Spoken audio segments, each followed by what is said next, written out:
My wife and 4 daughters died. All of them. Walid al-Ibi lost a total of 27 members of his extended family, most of them children, when his home in Sada city was hit by a bomb. On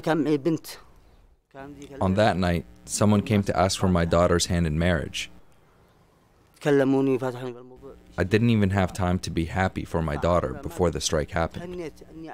He was interviewed by Human Rights Watch as part of their investigation that found at least 6 homes in Sada were struck by the Saudi-led coalition. They found no evidence the homes were housing fighters. Under the laws of war, there's a clear principle of proportionality in any given strike.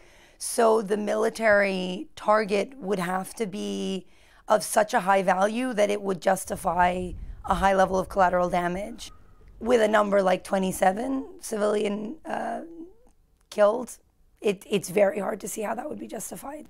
5 markets, an empty school, and a crowded petrol station were also hit in Sada, the focus of the investigation.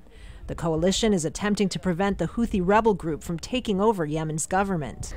If there was a legitimate reason to strike these civilian targets, Saudi Arabia has yet to reveal it. Neither they nor the United States, a country that supports the 9-nation coalition, have yet to respond to Human Rights Watch's request for an investigation. Nor, despite repeated requests, have they responded to Al Jazeera. With no functioning government in place and a worsening humanitarian crisis, the United Nations says its focus is on finding a political solution to the conflict.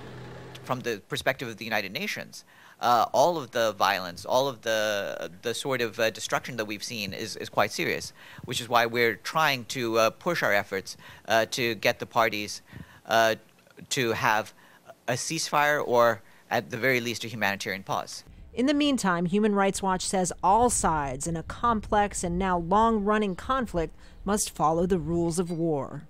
With no end to the fighting in sight, the hope is to spare civilians. Kristen Salumi, Al Jazeera, the United Nations.